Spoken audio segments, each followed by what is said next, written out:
Nós estamos aqui com o nosso querido Oriban, professor aqui de Fortaleza, da Universidade Federal, e participando mais de uma live com a produção Jornalista Livres e Mídia Livre.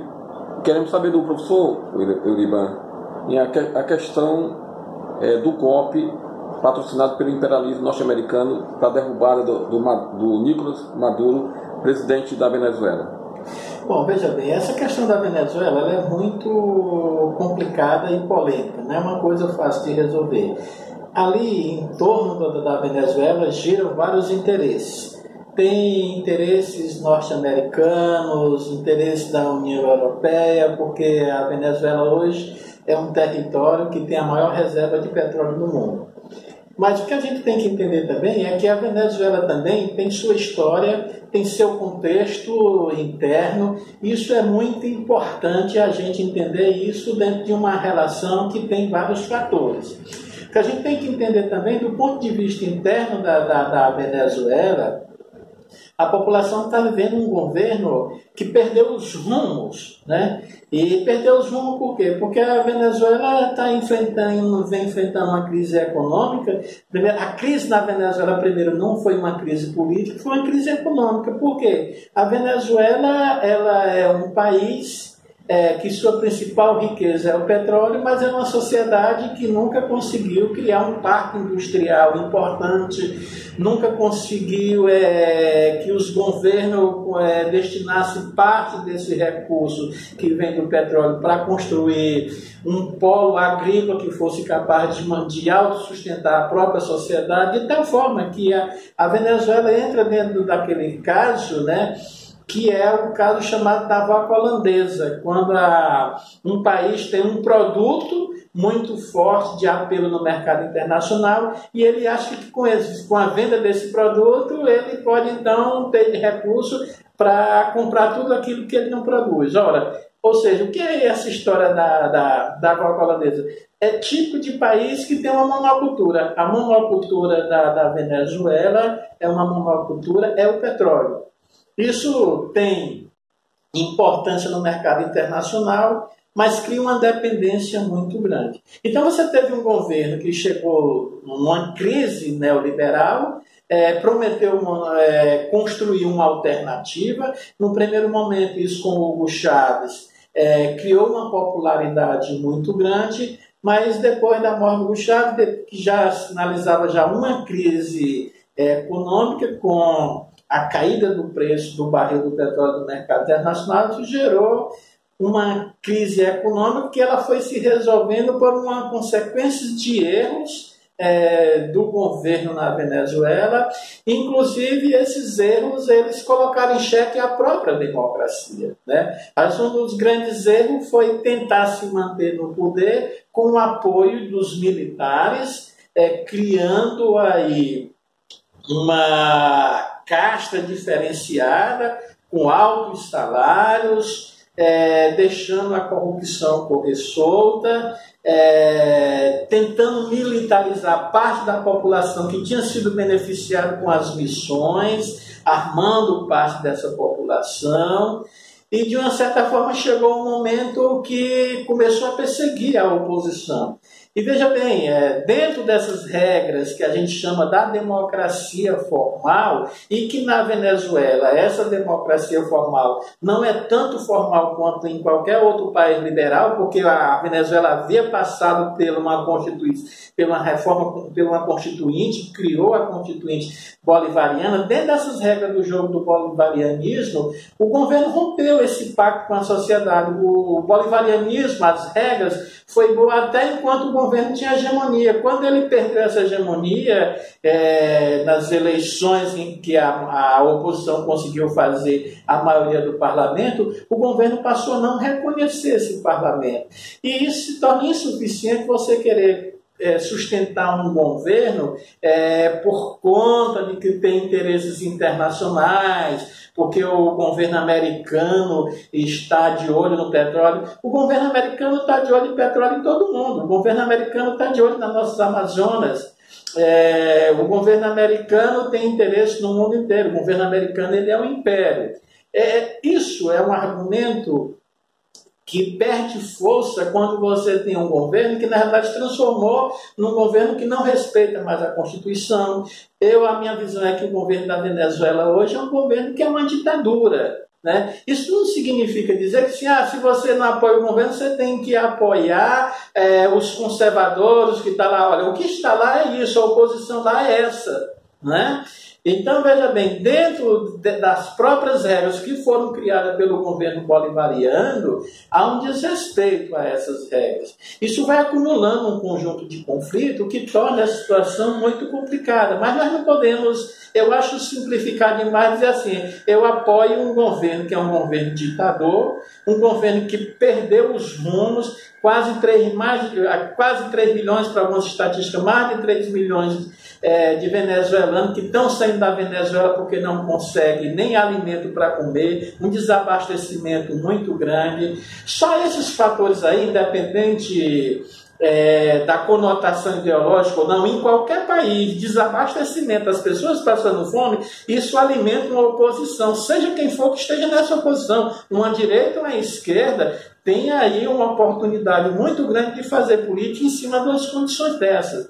Então, veja bem, é muito importante a gente refletir isso com mais maturidade. A minha visão é que o governo Maduro é um governo que não preza a democracia. Né? A democracia pressupõe que você respeite as regras. No caso da Venezuela, isso é mais grave, porque essas regras são regras que foram feitas pelo governo bolivariano. Um governo que criou, inclusive, recentemente, um movimento constitucional para fazer uma reforma na própria Constituição que eles mesmos impuseram ao país. Olha, isso é uma contradição interna. Essas mudanças eram mudanças para apertar o ciclo contra a oposição. É um governo que já mandou prender prefeitos eleitos porque não reza na cartilha do governo, que tem presos políticos porque esses presos políticos são acusados de fazer movimentos sociais. Olha, liberdade, se você não tem liberdade política para mobilizar as pessoas que têm crença nas suas ideias, que democracia é essa? A democracia é a democracia de um pensamento único.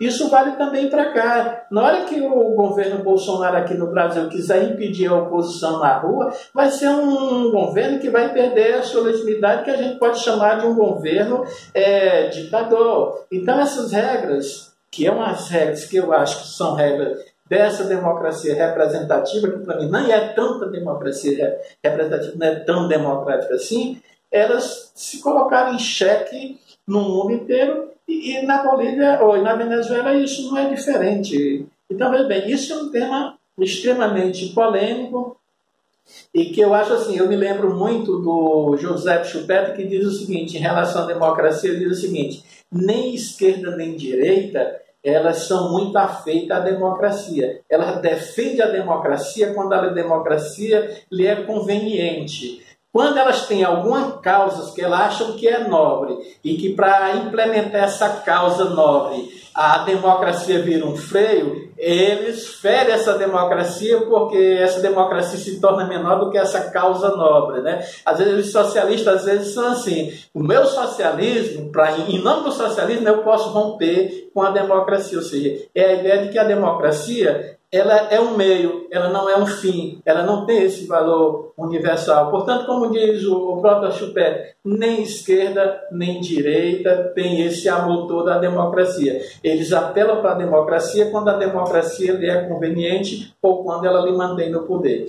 Falando em relação ao Bolsonaro, o mundo inteiro ficou chocado com a fala de 6 minutos lá em Davos. Como é que você analisa a fala do Bolsonaro e o golpe do vice Mourão com o escândalo lá dos filhos do Bolsonaro?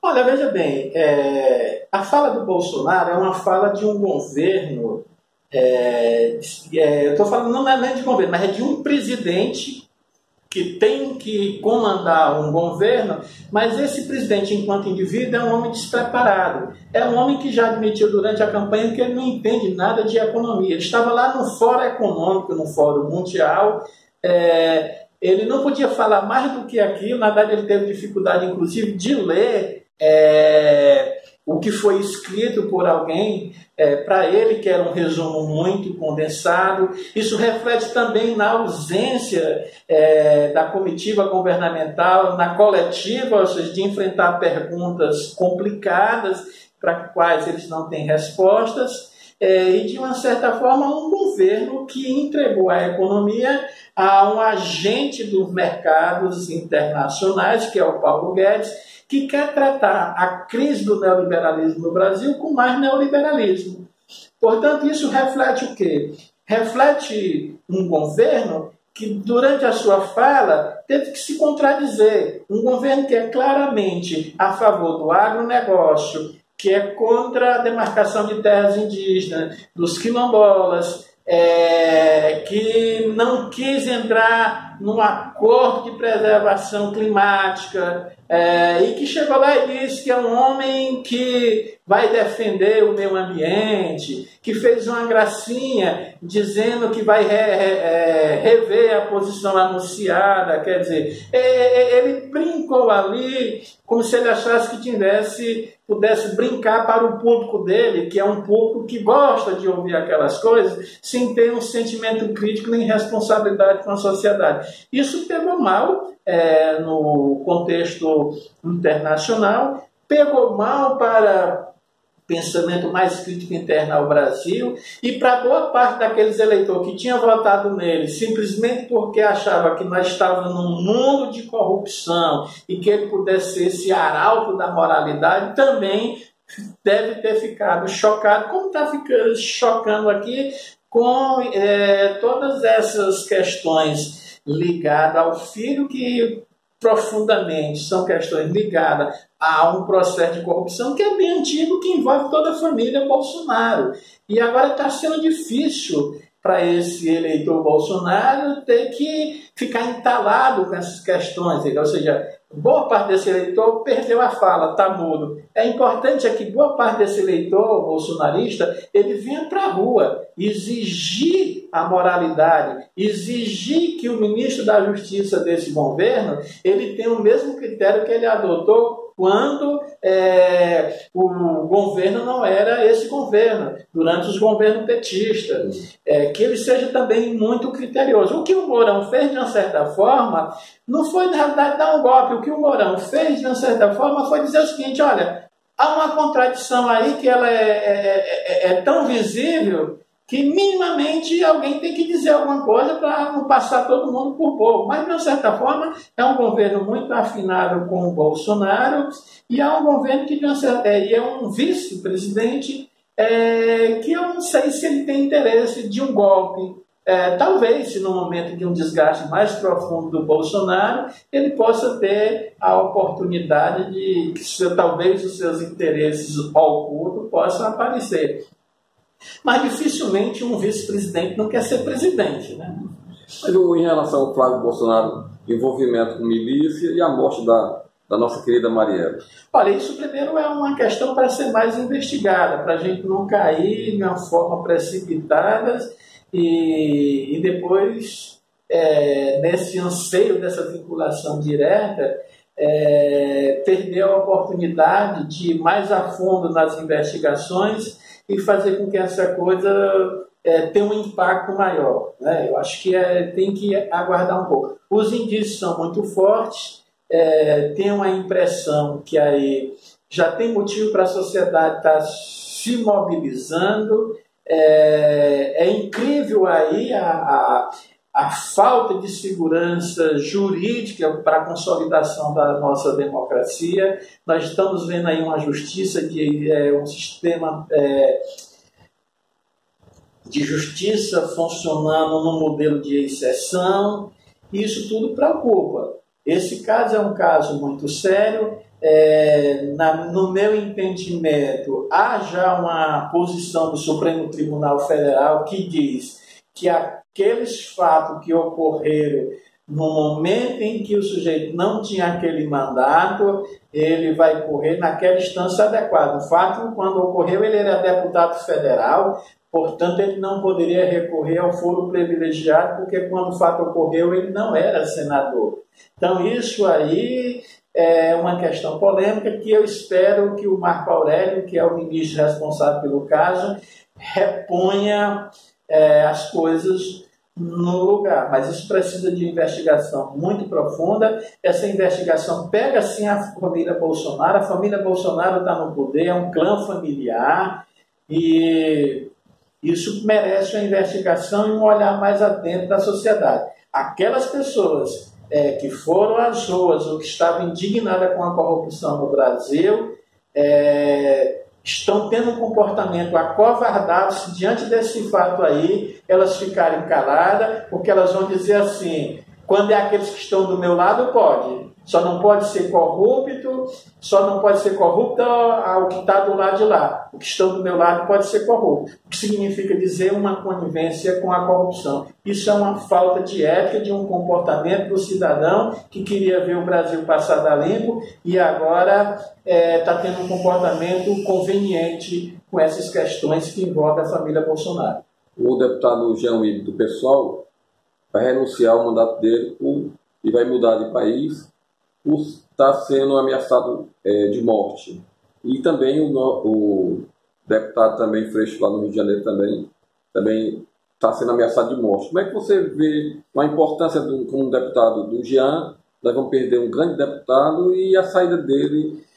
Olha, não é só a questão de um deputado, é uma vida. Uma pessoa que tem a militância política, poderia ser qualquer cidadão que tenha uma opinião política, uma participação ativa na sociedade, e está sendo ameaçado por milícias que são inclusive politicamente ideológicas, e não ter do Estado a devida guarda da sua vida.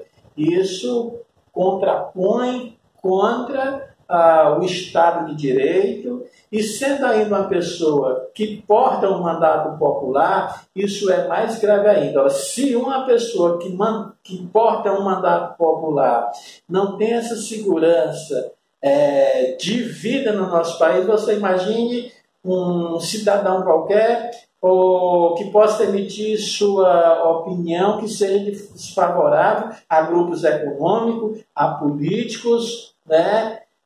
Que nem foram privilegiados, essa pessoa tem. Isso é muito grave, e isso diz que nós temos um arremedo de democracia, ou mais profundamente que nós vivemos num país que não é uma democracia. Eu particularmente acho que há muito tempo nós vivemos num planeta em que a sociedade, em canto nenhum, ela é democrática, porque o capitalismo não suporta a democracia, mesmo essa democracia representativa que eles criaram. Você trouxe alguns temas para nós, como é?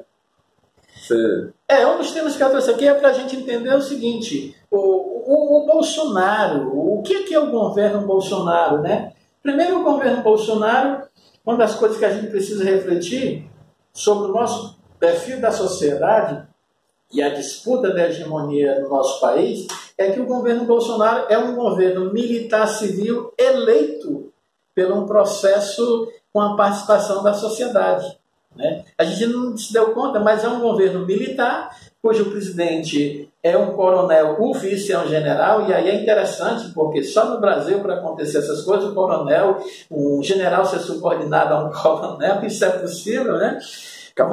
Mas é o seguinte, é um governo também que militarizou o Estado. O Estado hoje, vários cargos importantes na nossa República. 45.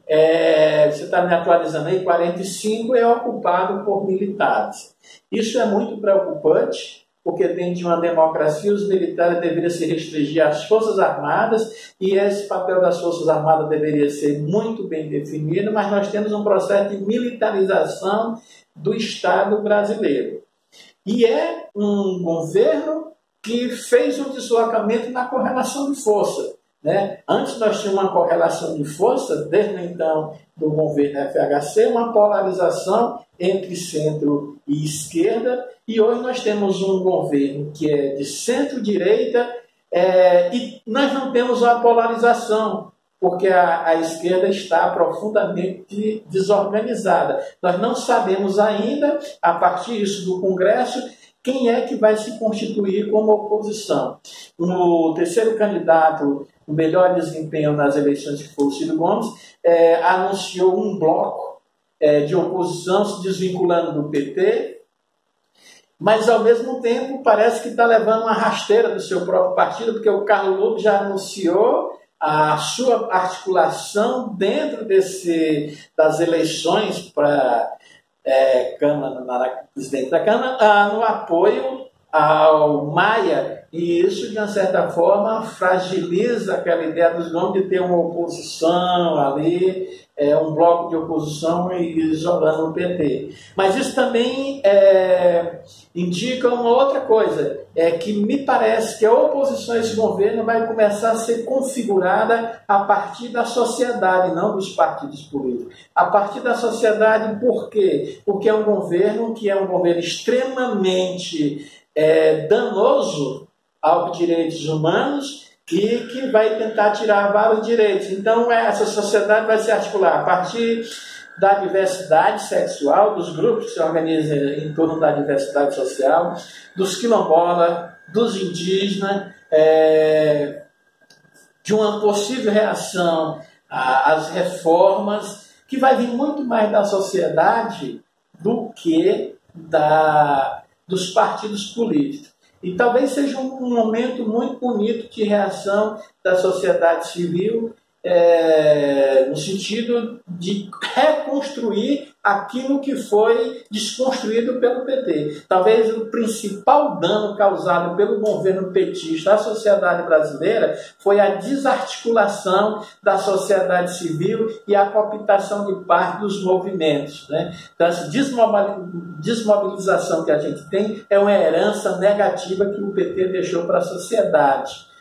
Então, isso a gente precisa refletir com maior profundidade, porque é que depois de quase 4 governos petistas, em vez da gente ter uma sociedade civil mais organizada, mais consciente, a gente tem uma sociedade desorganizada, uma extrema-direita organizada, e os partidos políticos desfacelados, um PT silencioso que, diante de uma conjuntura muito farta para a oposição, não tem conseguido dialogar com a sociedade. A guerra da Globo contra o Bolsonaro?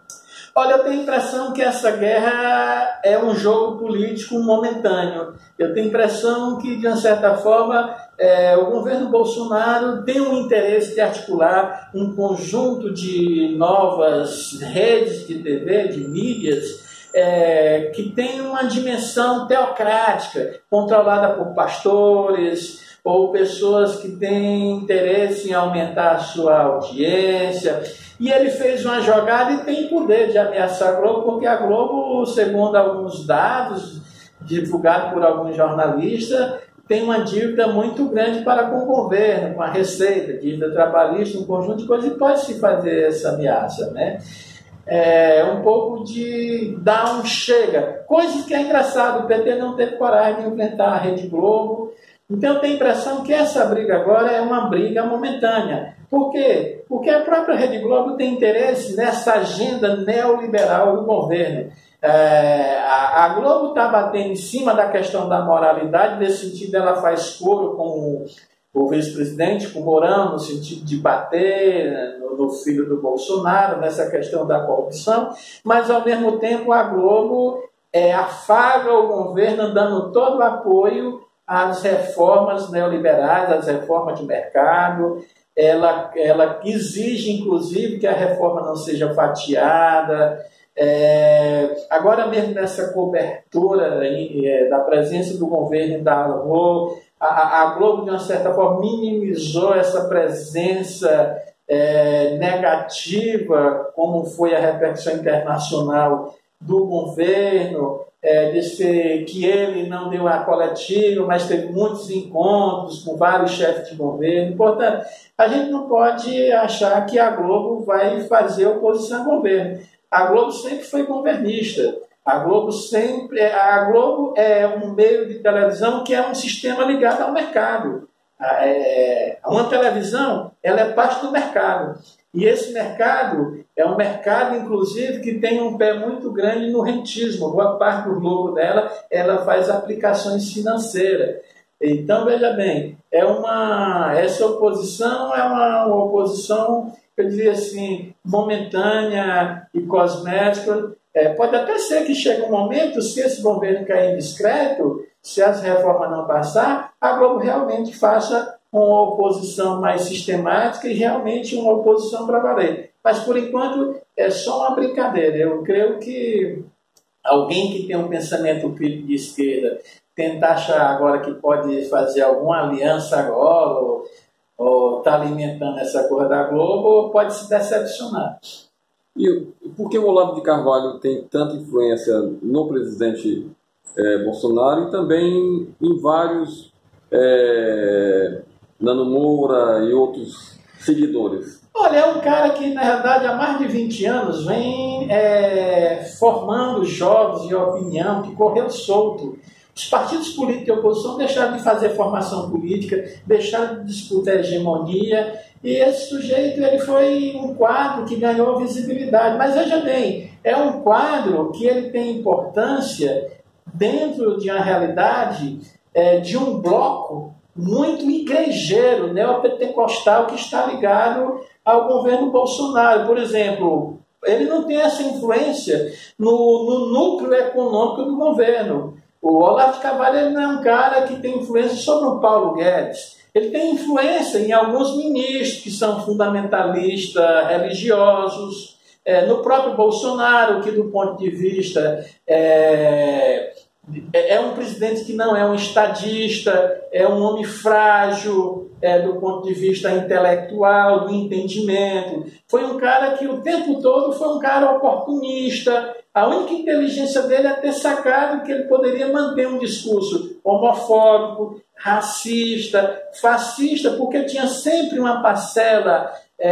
da população disposta a votar nele porque se identifica com ele. Essa parcela foi crescendo, mas essa parcela que cresceu com um conjunto de sentimentos e afeto que ele soube capitalizar durante essa eleição. De uma certa forma, a eleição do Bolsonaro reflete, em parte, também a decadência do PT, de pensar, de se articular, o envergonhamento do PT de ter se envolvido com corrupção, a estratégia do lulismo como estratégia de ter o partido nas mãos, desvincular o partido das lutas sociais. Reflete de toda essa questão que merece, a longo prazo, uma reflexão muito mais profunda. E o futuro da universidade do governo Bolsonaro? Olha, veja bem, a universidade, dentro desse governo, ela vai cumprir um papel importante.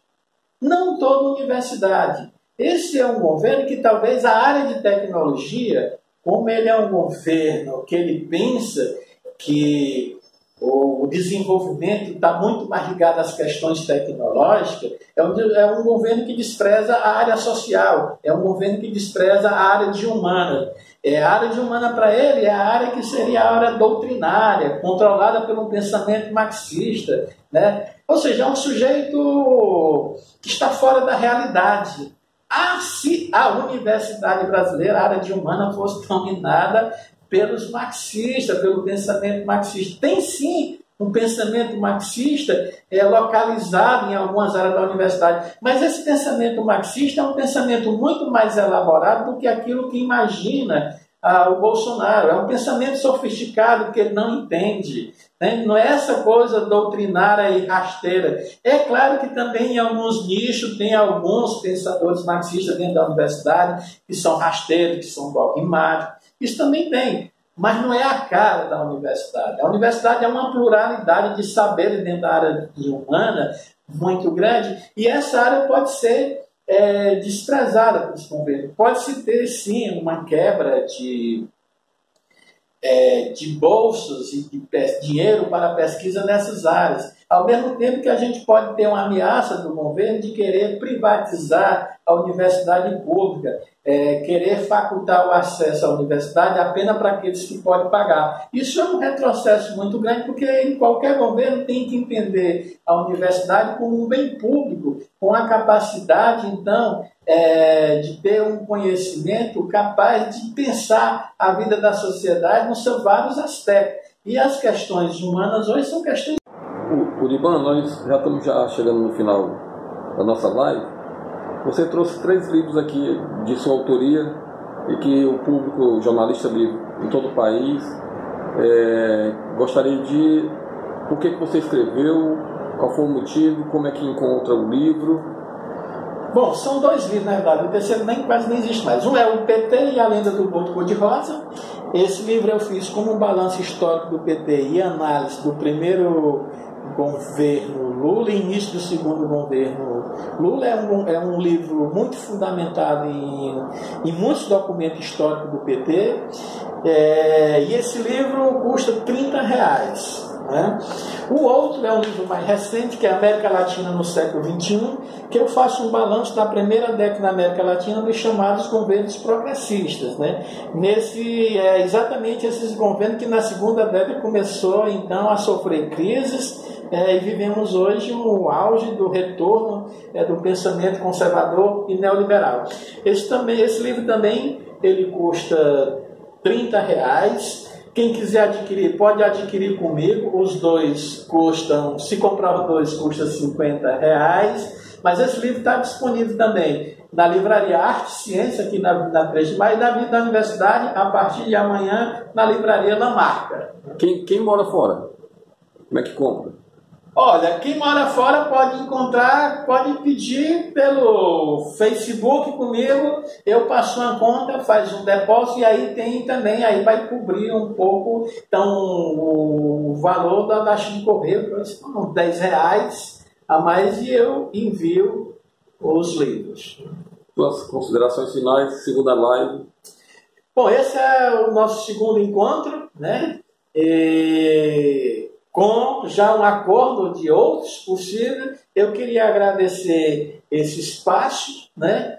E espero que a gente possa, nos próximos, ir aprofundando algumas questões e dizer que nós estamos num momento muito propício para a reação política, mas nós não podemos ficar só na reação política. Hoje o momento é um momento muito importante, onde nós somos desafiados a pensar os novos rumos para o país. E pensar os novos rumos para o país pressupõe que a gente, além de fazer a resistência ao governo, a gente possa ter propostas. Ou seja, a gente tem que ter uma organização de um movimento de reação ao mesmo tempo que ele é propositivo. A gente, ao criticar o governo, a gente tem que começar a dizer o que é possível ser feito. Ao criticar a reforma da Previdência, a gente tem que ser claro se a gente é contra a reforma da Previdência só porque ou tem que deixar claro que precisa sim, se precisa de uma reforma da Previdência, qual é a reforma que nós estamos propondo. E se não é preciso uma reforma da Previdência, por quê? É isso, muito obrigado.